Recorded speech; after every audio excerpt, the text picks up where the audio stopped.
Our next speaker is Pieremanuele Canepa from the National University of Singapore. He's an assistant professor at material science and engineering there.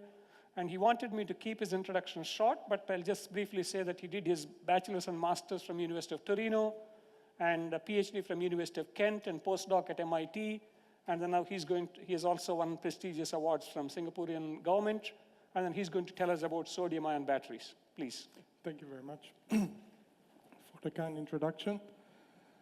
Okay, it looks like, can you see the colors? Yeah, okay. So my name is Pieremanuele Canepa, goes by Piero, and you might have heard my second name is PM. I will give a brief detail about where this name comes from, and then I'll move on to business.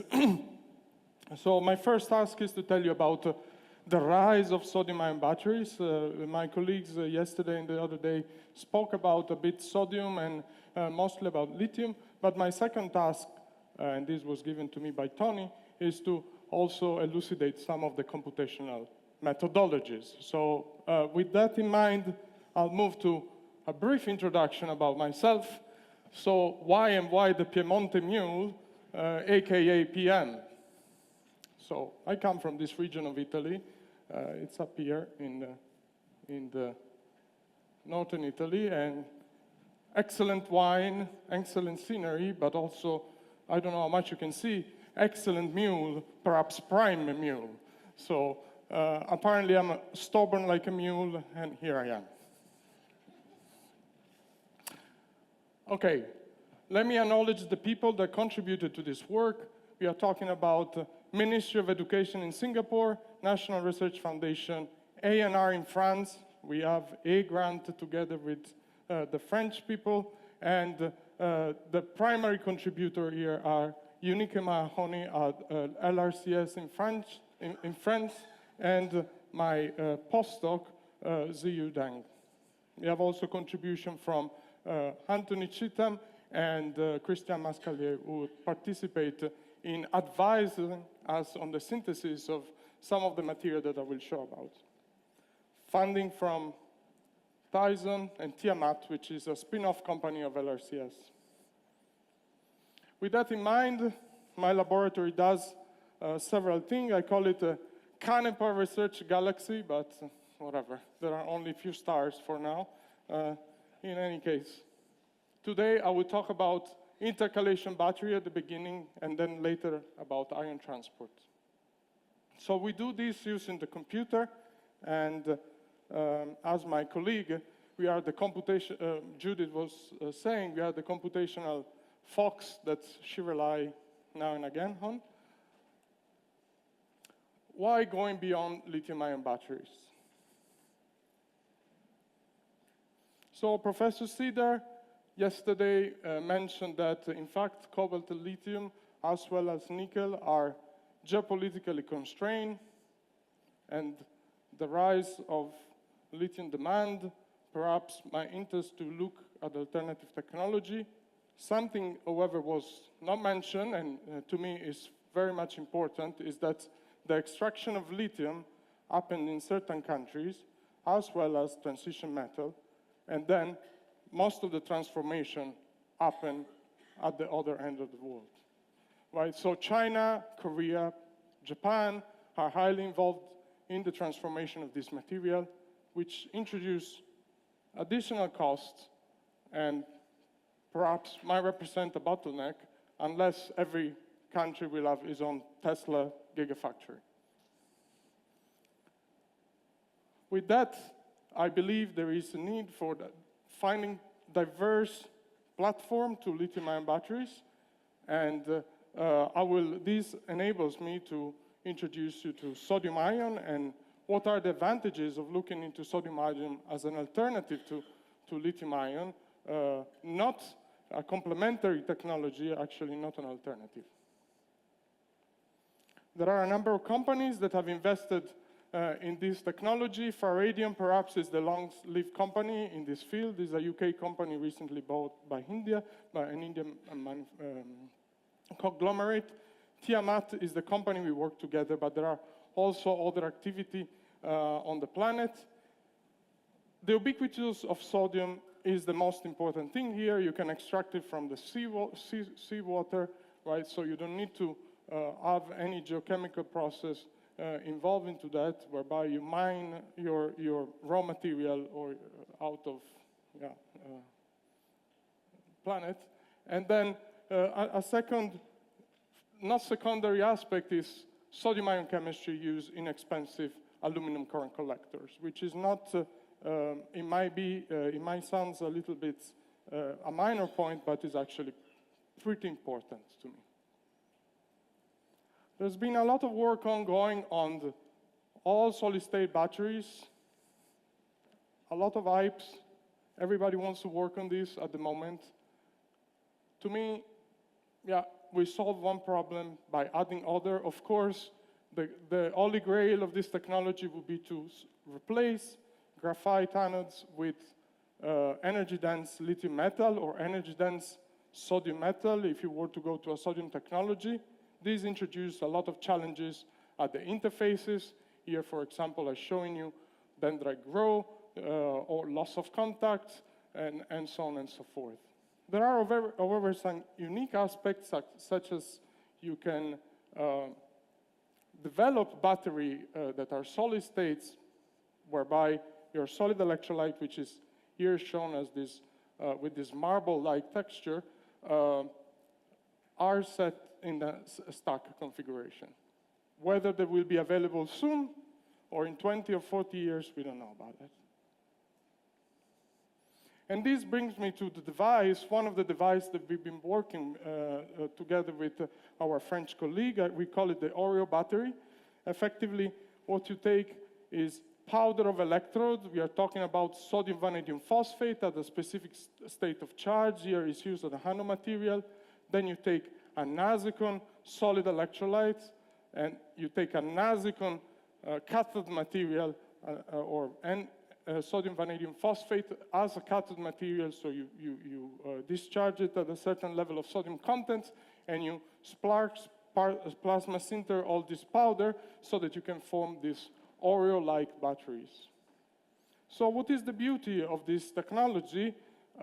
It might not be the best in terms of energy density, is that one, everything is in the NaSICON form.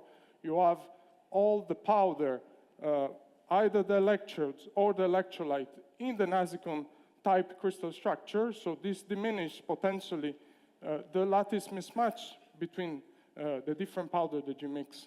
And so we can call it an all-NASICON solid-state battery. This is the device where we probe the properties, electrochemical properties of these batteries, and is custom made in our laboratories, let's say. What is NaSICON? NaSICON is a whole material. It's as old maybe as my, as old as Goodenough, maybe slightly younger than Goodenough. And it was in fact developed by Hong, his assistant, and then later optimized by Goodenough, who indeed figure out that this material has a high sodium transport. It is constituted, at least the nominal composition, by zirconate. You form a zirconia octahedra here, and which are corner sharing with silicate and phosphate tetrahedra. And as a result of this skeleton that you form, which is quite complicated to be honest, two different sodium sites, sodium 1 and sodium 2, appear. The availability of vacancy in either sodium 1 or sodium 2 are the driver of ion transport upon the existence of an electric current. The material has good performance at high temperature. We are talking about 15 millisiemens per centimeter, when the composition is X equal to 2.4, which means that you have 3 to 3.4 sodium into the material. And this material has a phase transition between low temperature and high temperature around 160 degrees, depending on the composition and how you make the material. We will go back to that. The beauty of this is that once you replace zirconium 4+ with an open shell redox metal such as titanium, vanadium, chromium, or iron, you transform your NaSICON electrolyte into an electrode. And by playing around with the ratio of this transition metal and exploiting the variability of oxidation states of this transition metal, you can potentially deliver high voltage, not so much in terms of energy density. So today's goals are a couple here. I will try to elucidate the phase transformation using computational material science means of NaSICON, and later shed light on complex phenomena in terms of sodium ion transport in this material, and how computation can, in fact, help the optimization of this material, which, although being discovered 40 years ago, they're still hot because they are not being explained in their entirety. So before I go into the details, let me show you this graph. On the x-axis, we are talking about sodium composition. You should note very carefully that as you change the sodium content in the material, going from sodium 1, meaning 0x here, all the way to sodium 4, meaning 3x here, you also change the silicon and phosphorus composition. And by changing the ratio of silicon-phosphorus, or you introduce vacancy into the material. What I'm going to show you here on the y-axis is the mixing enthalpy. And this brings me back to some wording that was used by my colleague yesterday, the convex solve, which appears always as something that is taken for granted, but sometimes it needs a bit more of an explanation, I believe. So this is a computed phase diagram at 0 Kelvin. You might think I'm crazy because I compute phase diagram at 0 Kelvin using first principle calculation. And here, going back to what Mike was saying, we're using the scan function developed by John Perdue. And what you see here is that there are effectively a lot of points. All these points in this diagram represent configuration of sodium vacancy and silicon phosphorus as different concentration as you change the sodium content from x equals 0, meaning 1 sodium per formula unit, all the way to 4 sodium per formula unit when you hit x equals 3. Now, it is to be said that at 0 x here on the phase diagram, you are talking about the all phosphorus structure. There is no silicon. As you move to x equals 3, you have only silicon in the structure. Now, how do we read this phase diagram? We have 3 main ground states, one at sodium x equals 0, one at sodium x equals 3, I will show them in detail in the next slides, and then one at sodium x equals 2. This is the phase diagram at 0 Kelvin, and having a negative mixing energy here, it implies that there is good miscibility of sodium in the skeleton of the NaSICON structure. Everything else lies above these 2 connecting lines, meaning that if I sit, for example, at x equals 1, this composition will phase separate in a linear combination of the phosphorus-rich compound and the x equal 2 compounds. Now, if you look carefully at the structure of these 3 material, of course, we have the phosphorus-rich. A peculiarity of this is that all the sodium atoms sits in the sodium 1 structure, and you see all the ordering, sodium vacancy ordering appear. These are when you try to pull away sodium from the sodium 1 side and push it in the sodium 2 sides. Of course, in the silicon-rich regime, meaning up here, we have all the sites occupied, and at sodium x equals 2, we only find, at least at 0 Kelvin, everything in sodium 2. So effectively, if you were to measure this phase diagram, hopefully, at 0 Kelvin, you will find only 3 phases would survive. Now we do some magic. And this is this magic that was developed initially by these 2 gentlemen down here, Sanchez and Ducastel, but then Professor Cedar here is in his perfect environment, Californian environment, and Anton van der Ven made a lot of contribution into that. What we do is that we take this mixing energy that I showed you in the plot before, and we try to expand them as a, mixing energy, and we try to expand it as a combination of effective interaction. These effective interaction have various structures in terms of, you can have 2-body, 3-body, 4-body, and so on and so forth.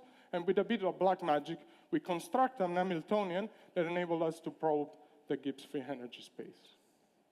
So We need to sample effectively and efficiently the Gibbs free energy as function of sodium composition.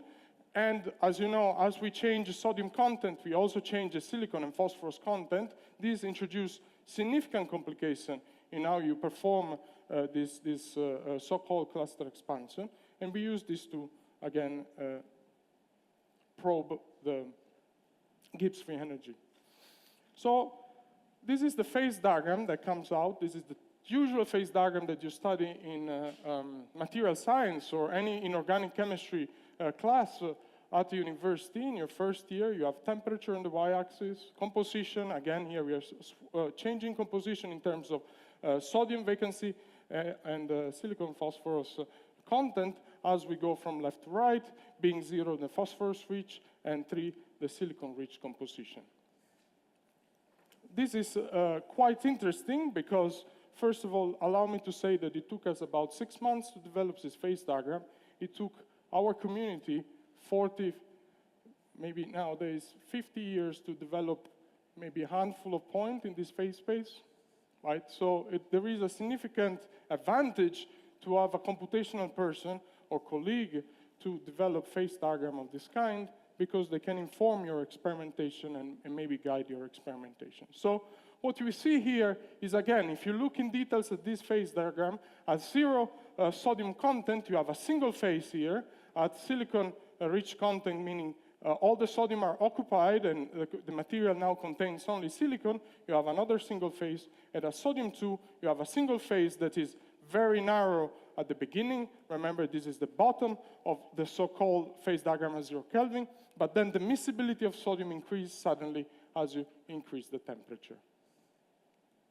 Now, the red stars are, as I said, the composition that have been probed by a number of experimentalists. And if you use basic thermodynamics, you would know that between two single-phase regions, you always have a biphasic region. So in this regime, between 0.2, you have an extended biphasic region, and then you have an extended biphasic region between 2.0 and 3.0.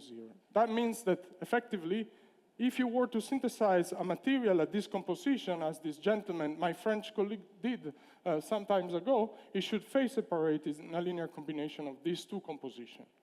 Do they observe that? No. So what's the advantage of having done all this job? I don't know. So indeed, phase separation is not observed experimentally. And why that? Let me explain it.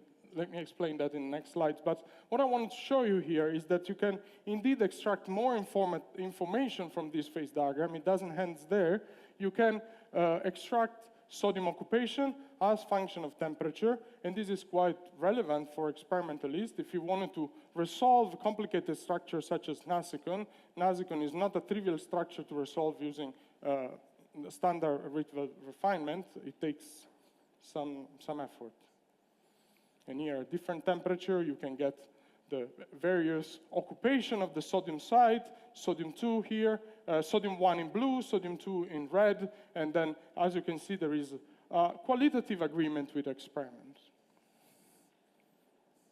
Now, why you don't get phase separation in this area that are highly biphasic in the phase diagram? Well,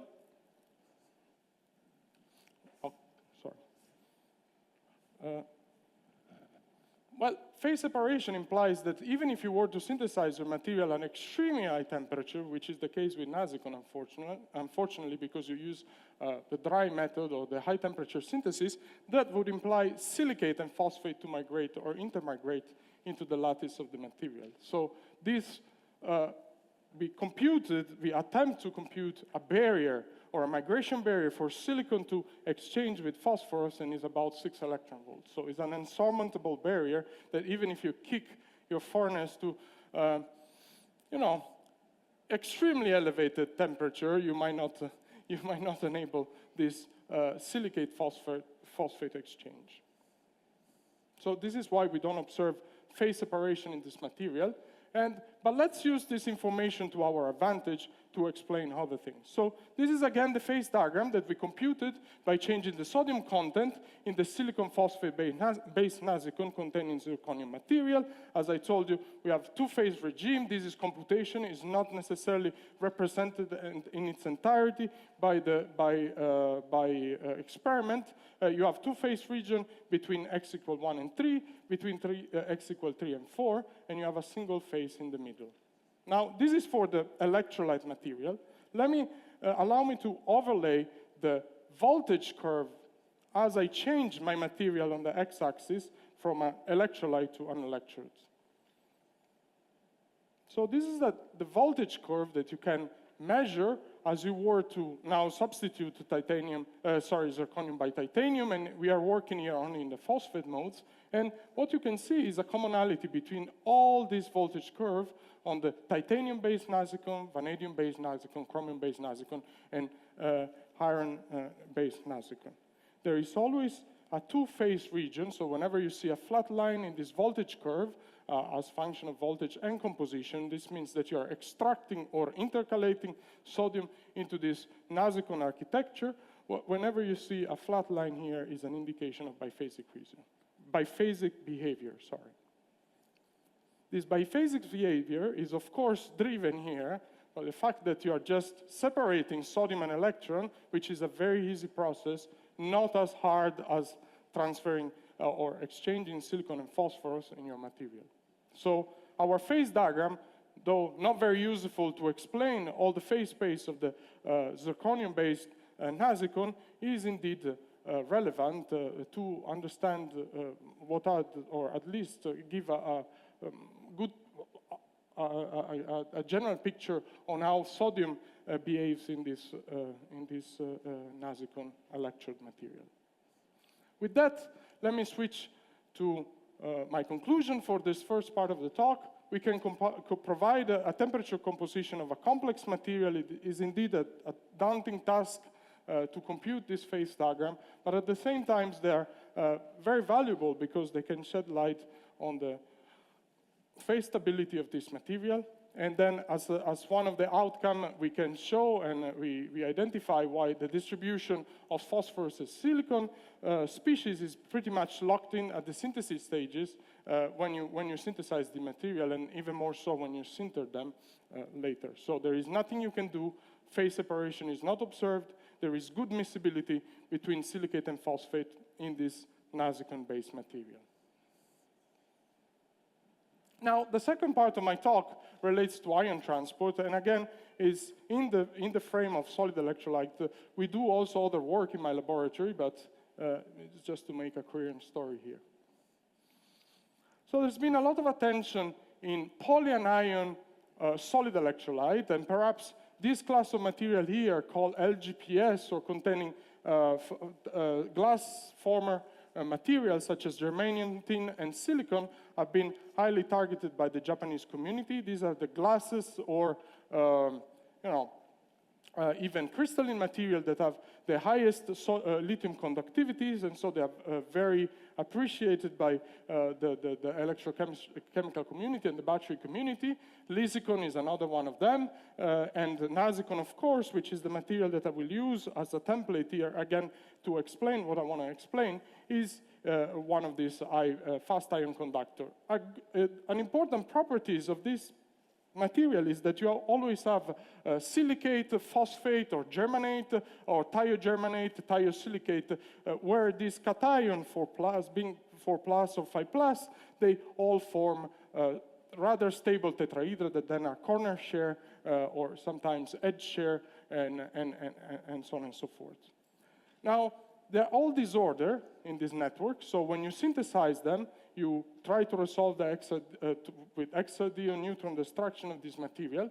These polyanion units are disorder in the framework of the material. And so the question I want to answer today is that what does polyanion mixing, in other words, what does the statistical distribution of this polyanion on the overall conductivity of this material? And we are talking here about ion conductivity, not electron conductivity. And the second aspect is this. So I take NaSICON because this is the material I want to look at, and is a particular composition of interest because it's the one that many people have targeted over many, many years. And here I've done my diligent job, or at least my students have done the diligent job of collecting all the conductivities of these NaSICON materials reported in the literature at various temperatures. The big symbols are our measurement. We will discuss them later. The small symbols are what is available, and at least what we trusted by looking at the theory, or at the experiment, and you see there is a significant variability. So what is the source of variability in these conductivities, and how can we understand how we can narrow this range of variability in conductivity, which is significant even at a given temperature, and potentially with material that have been synthesized at the same condition and they bear the same nominal composition. So let me look again at the structure of NaSICON. I told you there are two fundamental sites, sodium 1 and sodium 2. This sodium 1 and sodium 2, depending on the content of silicon and phosphorus, can be vacant, and the creation of vacancy then drives the transport of sodium by a cation exchange, by sodium exchange. Now, we can redraw this complicated picture that is usually presented in manuscript in this other representation, whereby we put our attention on the sodium 1 site, which is shown here in silver, and coordinated now suddenly by 6 sodium 2, which are represented here in gold. There are other sites represented in red. This can be either silicon or phosphorus. And of course, the gold center can also become vacancy. So I call this the migration unit. Now, we wanted to understand the transport of sodium in this migration unit, and I take it as an isolated entity. What I do, and this is again, it goes back to Professor Van de Ven with some modification, I might say, because he was applying these technologies to electrode material. We had to do some further improvement in the theory to treat solid electrolyte, but nonetheless, without adding too much complication, the process that we wanted to understand is the movement of sodium between these two sodium sites, or between sodium 1 and a potential vacancy. So as you can see here, I have my migration unit. You have a central sodium 1 site, 2 sodium 2 sites, or 6 sodium sites represented by the gold balls, and 1, 2, 3, 4, 5, 6 red balls that can be either silicon and phosphorus. Now, using this unit, we compute all migration barriers using density functional theory, scan, and whatever, and what we found is the following. So on the x-axis here, I'm presenting you the occupation, all right, of the sodium 2 site. So 0 means that you have no sodium in the orange ball. 6 means that all the sodium 2 sites are occupied. And on the y-axis, I'm talking about the silicon and phosphorus content. As 0 means that we have only phosphorus in the material. As 6, you have only the red ball occupied by silicon. And of course, composition in between are variation of silicon and phosphorus concentration into the material. What you can observe, and I hope none of you is too much colorblind, I apologize for the color chosen here, is that depending on the color, you have high migration barrier at blue color, and, blue color, low migration barrier, high migration barrier, red color. As you increase the sodium content into the material, the barrier for sodium migration into the scaffold of NaSICON decreases. And this is quite unusual if you read the previous literature in the space of NaSICON electrolyte. Of course, this reproduce very well what has been reported in the literature. A high phosphorus content and a low sodium content material has a terrible barrier, so the transport of sodium at this composition is terrible. And nonetheless, what I wanted to observe is that as you increase the sodium content, the silicon content must increase, so the barrier decreases. And this is a peculiarity of what we find in this analysis. Of course, we use, again, a Hamiltonian-driven type of technology, and so what we find is that we can tessellate all the composition space at any composition of sodium, or changing silicon into phosphorus, and we have variation of barrier. But this is more technical, I must say. We use this to drive our kinetic Monte Carlo simulation, and this is the type of results that we obtain, right? We can obtain conductivity as function of temperature for different composition, and this has a number of features. So first of all, the kinetic Monte Carlo approach allowed us to incorporate the sodium, and sodium vacancy type correlation. So we fully capture the correlation, which might not be the case for traditional molecular dynamics approach, especially for those of you that use ab initio molecular dynamics. But a more important aspect is that by looking at this curve, no matter what the temperature, we can identify a precise composition at which the conductivity of this material is optimal. And this is exactly x equal 2.4, meaning that we have 3.4 sodium per formula unit into the material, which entails having a certain content of silicon and phosphorus in this material. This composition was not reported in the literature. Most of the people work at x equal 2 here, Goodenough himself. So we believe that this is an advancement, or at least we can probe that using computational material science, we can guide the discovery of optimal composition at which you can optimize the ion conductivity. This is the kinetic Monte Carlo we have developed. The code is very general. It can be used with any system. So I'll invite you to try it. It is well documented for now. Let's hope this documentation is maintained. The advantage of using kinetic Monte Carlo is that you can really go to extended simulation time. Here we are talking about milliseconds for certain composition. I don't go into the details of how kinetic Monte Carlo works, but in principle you can do, because you are using a lattice type model, you can go to very high, very large structures, and everything is done on a laptop or on a very, very, very small cluster. And now let me move to the dark side. 1 second. I entertained myself with some experiment back in Singapore, and this is, I got excited to do something else.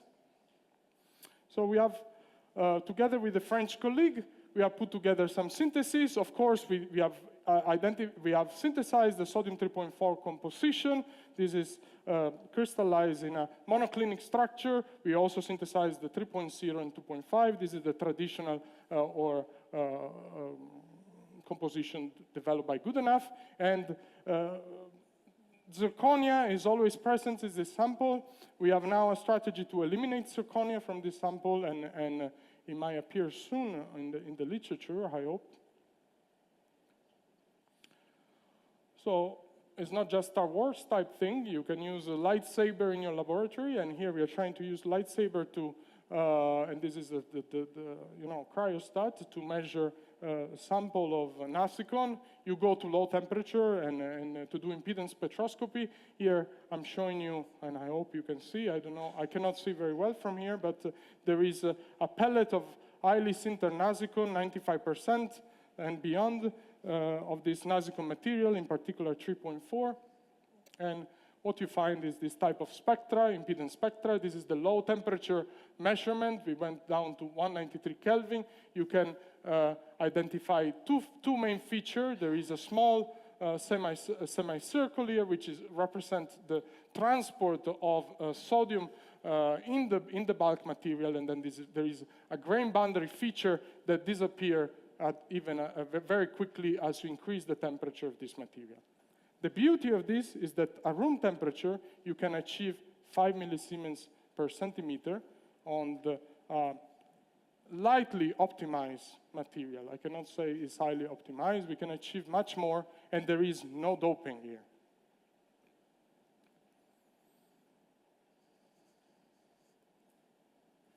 So let's put together the simulation with what we measure experimentally, and you see there is a decent level of agreement.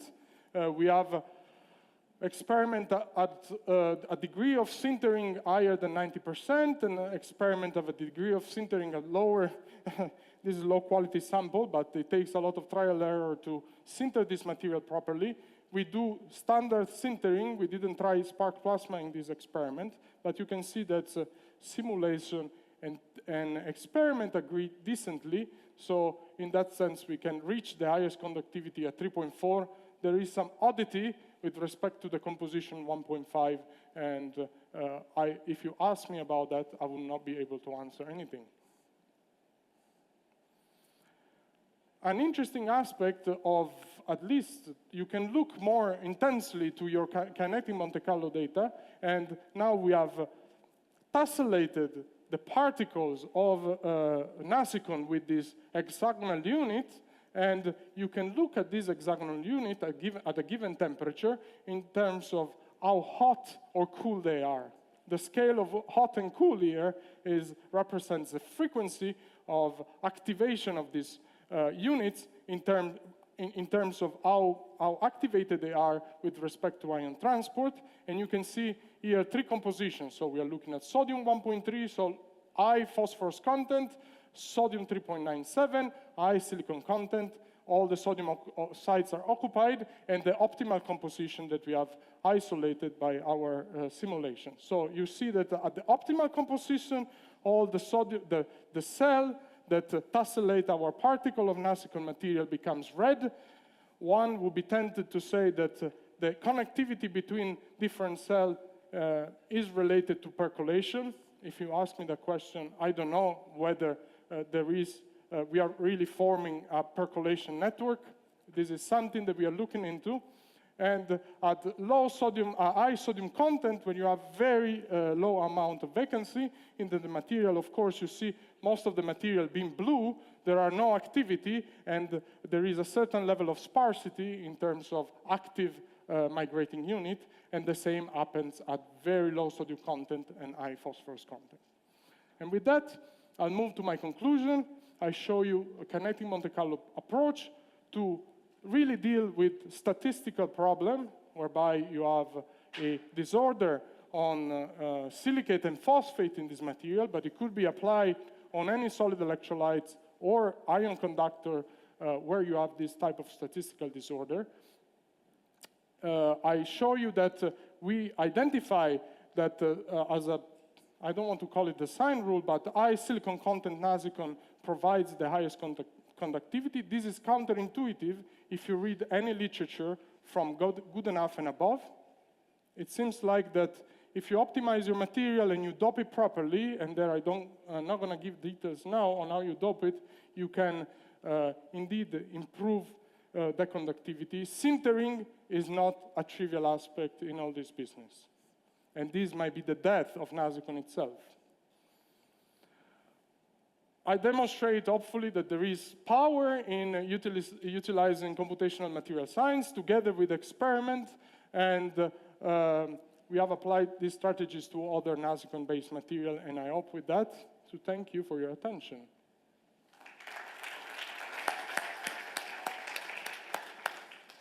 Are there any questions or comments? And good. Comment please. from the boss. Thank you, Pierre. That was fabulous. So my question is do you think the variability in experiments is because of the different distributions of silicon and phosphorus, or is just more trivial, poor densification and variations from that? There are many things. First of all, nominal composition. What is nominal composition versus real composition, right? Even if you do an ICP on the material, you take all the things that remains outside the material itself. So nominal composition is a problem. Second problem, sintering. You really need to optimize your sintering condition. And third problem, we really believe silicon and phosphorus distribution in the particle might be. We see that you really create pocket in your material whereby you have a high transport and pocket where you have low transport. But so is there an opportunity here to optimize that I know where you're going. Polyanion short range order? I know where you're going. Maybe, maybe not. Yeah. Great, thank you. Yeah. Okay. Are there any further questions or comments? Yeah, please, Sam. Thanks. Very nice talk, but I couldn't understand in your first part. You said that there was no phase separation, but There is phase separation. Oh, okay. There is phase separation in the computed phase diagram. There is no phase separation in the experimentally reported structure. So how do you justify that? How do you explain that? Yeah, that's the thing, right? So the migration of silicate, so imagine you cook this material, right, at really high temperature, and you have silicate and phosphate, right? Now, if you want to have phase separation, and allow me to here oversimplify the explanation, you will need silicate and phosphate to migrate at the extreme of your particle, right? To really phase separate and make an interface at that point. That doesn't happen. So the transport of silicate into the phosphate network or vice versa is really the key point. You have terrible kinetic. Kinetics. Okay. Yeah. So the thermodynamic cannot fully explain that, yeah. Thank you. Are there any? Andre, yeah, please, microphone here in the front. I'm just curious. Yesterday we heard from Professor Seider that there is not enough cobalt in the world for lithium storage. Is there enough zirconia zirconium in the world? Yeah, excellent point. Yeah, we can talk about that over coffee. Yeah, the answer is no. Yeah, I don't see a battery technology developing only on zirconia. Yeah. Good.